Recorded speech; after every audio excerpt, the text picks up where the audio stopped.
আমরা বুঝতেই পারছি যে আমরা এখানে ঢাকা বিশ্ববিদ্যালয়ে ভিডিও করছি তোমাদেরকে গাইড করার জন্য, এবং তুমিও যে অ্যাডমিশন সিকার সেটা আমরা বুঝতে পারি বা আমি নিজেও বুঝতে পেরেছি, এই জন্য তুমি ভিডিওটা দেখছো। বাট বিষয় হচ্ছে গুরুত্বপূর্ণ যেটা, যে অনেকে অনেক ধরনের ভুল তো করে। আমরা একটু এর আগে আমরা জানিয়েছি তোমাদেরকে যে কীভাবে আমাদের ওএমআরটা খুব ভালোভাবে পূরণ করা লাগবে, সেট কোডের ব্যাপারটা খুবই গুরুত্বপূর্ণ, এটা হচ্ছে বিষয়। এখন আজকে যেটা বলবো সেটা হচ্ছে যে তুমি যতই ভালো পরীক্ষা দাও, যত কিছুই করো, ঠিক আছে, এখন তুমি কোচিংয়ে পরীক্ষা দিচ্ছ, এখানে নিজে বাসায় পরীক্ষা দিচ্ছ, তুমি বিভিন্ন মডেল টেস্ট বই কিনেছো, ওএমআর সহ প্যাকেজ হিসেবে পরীক্ষা দিচ্ছ, ঠিকঠাক আছে, সবই অবশ্যই দরকার আছে, অবশ্যই ভালো। কিন্তু তুমি পরীক্ষা দেওয়ার যে একটা সিস্টেম আছে, যে তুমি কোন সাবজেক্ট দিয়ে শুরু করবা, এই জিনিসটাই তুমি যদি তুমি না জানো ভালোভাবে, তাহলে অবশ্যই এটা জানতে হবে বিষয়টা।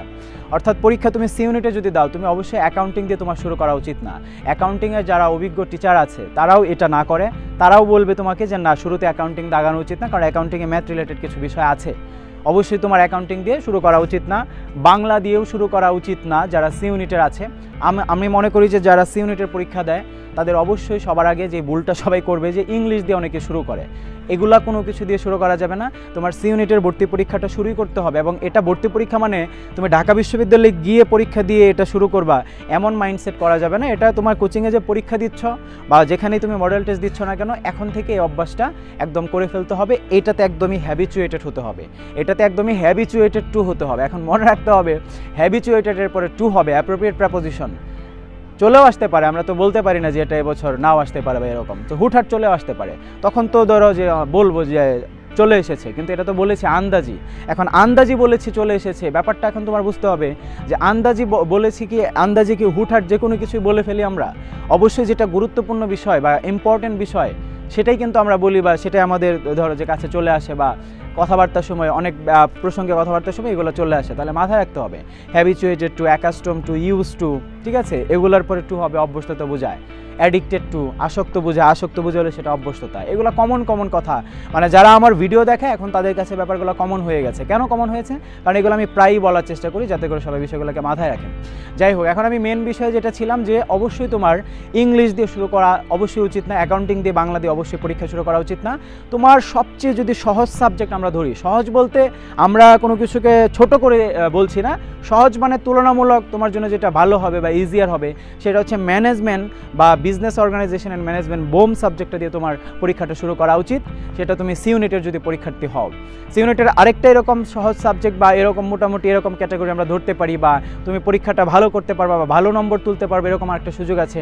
মার্কেটিং যাদের আছে, ফাইন্যান্সের পরিবর্তে মার্কেটিং দিয়ে তোমরা শুরু করতে পারো। কিন্তু এখন কিন্তু মার্কেটিং, শুধু মার্কেটিং থেকে প্রশ্ন আসে না, এখন উৎপাদন ব্যবস্থাপনা এবং বিপণন, ধরো প্রোডাকশন ম্যানেজমেন্ট এবং মার্কেটিং সব কিছু মিলে একসাথে কিন্তু প্রশ্ন হয়। অর্থাৎ এই marketing first paper, second paper দুটো থেকে কিন্তু প্রশ্ন হয় ঢাকা বিশ্ববিদ্যালয়ের সি ইউনিটে।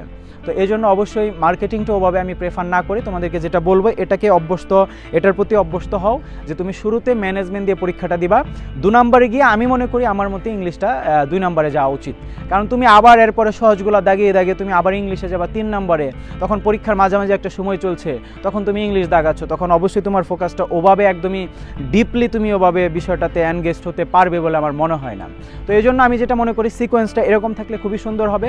সবার আগে তুমি অবশ্যই ম্যানেজমেন্ট দাগাবে, তারপরে তুমি দাগাবে অবশ্যই ইংলিশ, তারপরে তুমি ইংলিশ দাগানোর পরে আবার তুমি মার্কেটিংয়ে গেলা, বা তখন তুমি বাংলা দাগালা, তখন কোনো তোমার সমস্যা নেই বা এরকম কোনো ঝামেলা নেই। তারপরে তুমি মার্কেটিং দাগানোর পরে তুমি আবার ধরো যে বাংলায় গেলা, বা বাংলায় গিয়ে তারপর তুমি মার্কেটিং গেলা। অ্যাকাউন্টিংটা আমি মনে করি একটু শেষ দিকে রাখা উচিত, এবং অ্যাকাউন্টিংটা সবার আগে যেটা করবা, সবার আগে তুমি ধরো যে থিওরিটিক্যাল যেগুলো এমসিকিউ আছে ম্যাথ ছাড়া, সেগুলোকে সবার আগে তুমি অ্যাটাকিং করে একদম ধরো যে শেষ করে ফেলবা, এটা হচ্ছে তোমার কাজ। তারপরে তোমার যেটা কাজ সেটা হচ্ছে ম্যাথ রিলেটেড যেগুলো আছে সেগুলোকে আস্তে ধীরে, তখন দেখবা যে তোমার অনেক সময় বাকি আছে, তখন তুমি আস্তে ধীরে সেটা দাগাতে পারবে।